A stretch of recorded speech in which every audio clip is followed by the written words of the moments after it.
झाली. पूर्वी पूर्वी जमीनदाराचा शेत सारं आणि सावकाराचे कर्ज काय करावं काही समजत नाही का. माझ्या सवितानं माझा संसार सावरला खरा, पण मुलाप्रमाणे सारं कर्तव्य पार पाडलं. पण आज ती लग्नाची झाली. तिच्या लग्नासाठी माझ्याकडे एक सुद्धा पैसा शिल्लक नाही ग. किती अभागी बाहेर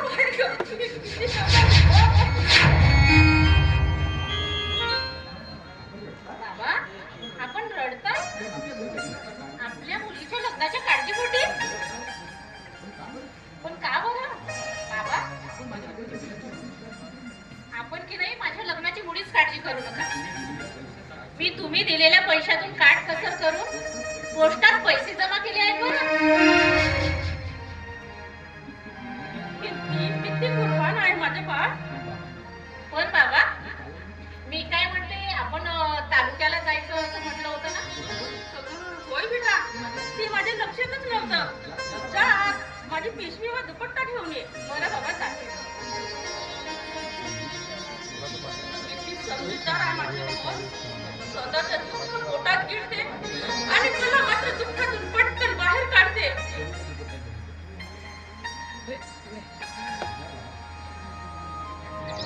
काय बाबा, मी पिशवी आणि बरं का, तालुक्याला जाऊन पटकन घरी या. होय बेटा, काम आटोपलं की मी पटकन निघून येतो.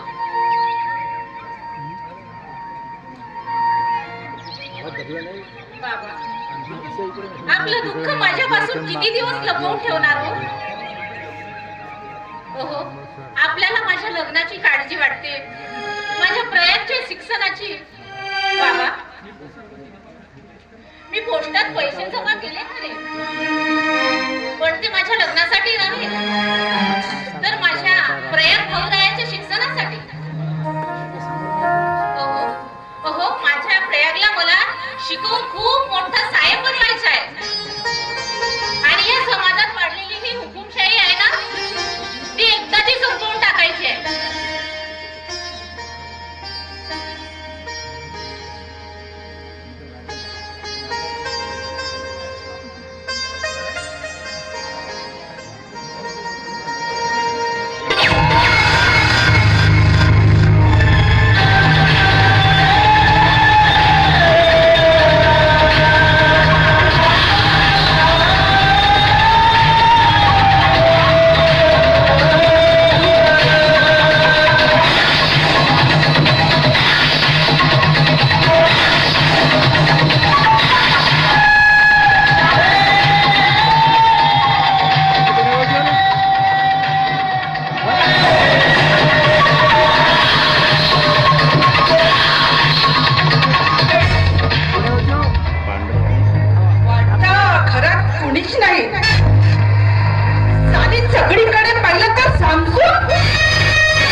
झालं पाहिजे ना.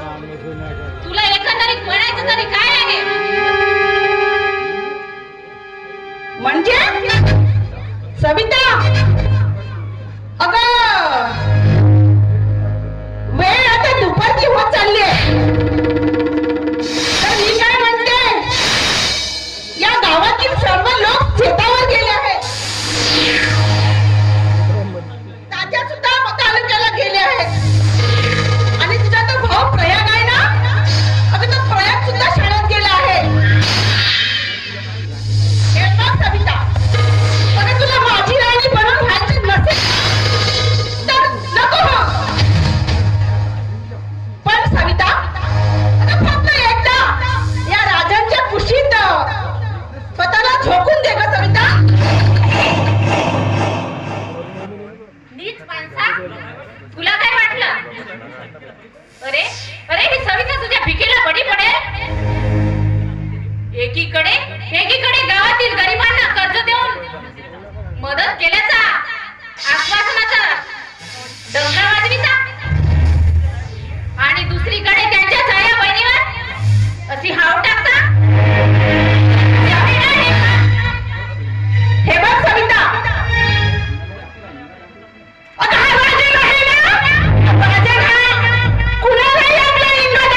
ही आत जायला तयारच नाही.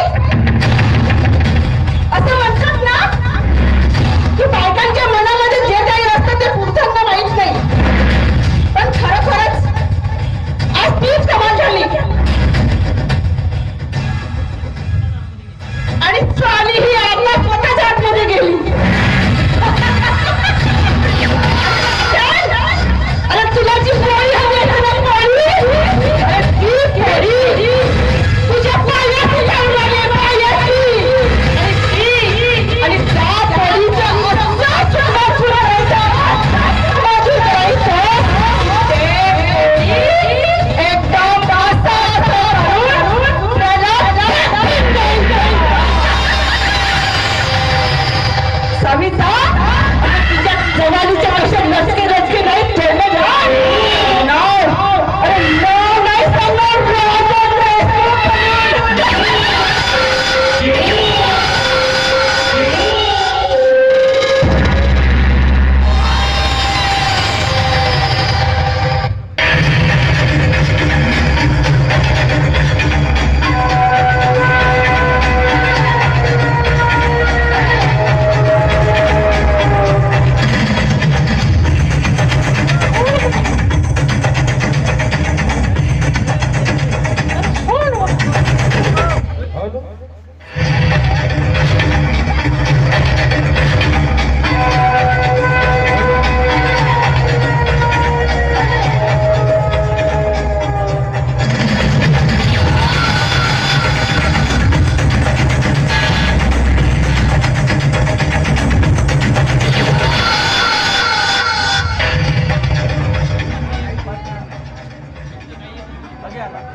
मी तुझं काही ऐकणार नाही. चालता हो म्हणते ना, चालता हो इथून. हैवान माणसा. अरे अरे ही सविता म्हणजे काय, तुला कोंबडी वाटली का रे? अरे गरिबाचं रक्त खाऊन ही तुझ्या शरीरावर सांडण्यासारखी चरबी चढली आहे ना. ती चरबी एकाच सणात ह्या पावड्याने संपत.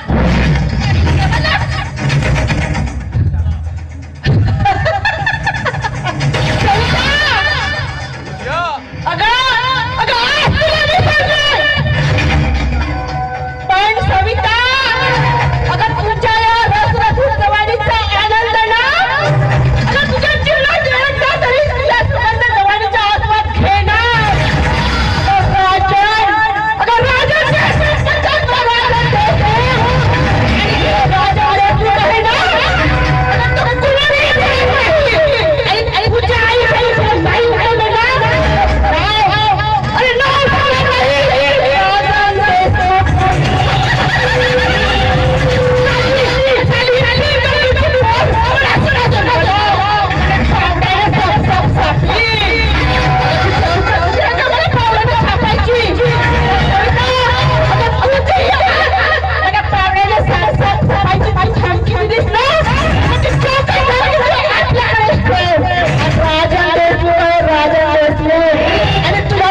राजन नाही उठवलं ना तर नाव नाही सांगणार.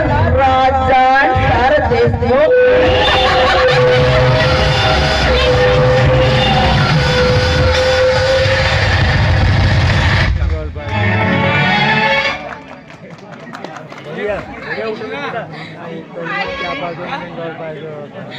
आज तुझी ही लाडकी अपवित्र होण्यापासून वाचली गं.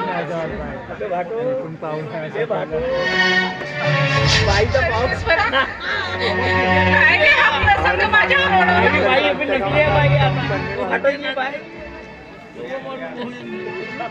दादा उद्या परवा इथवरच आहे नाही.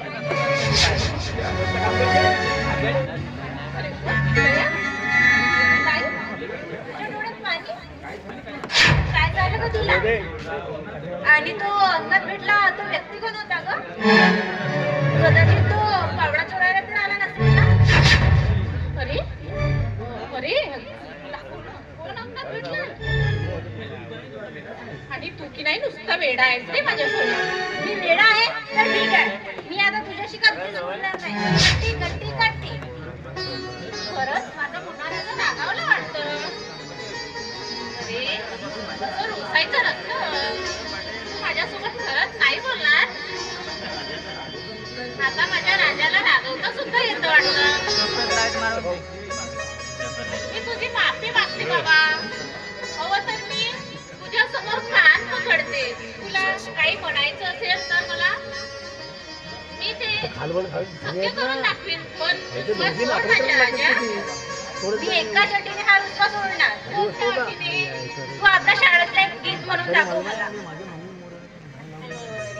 ठीक आहे.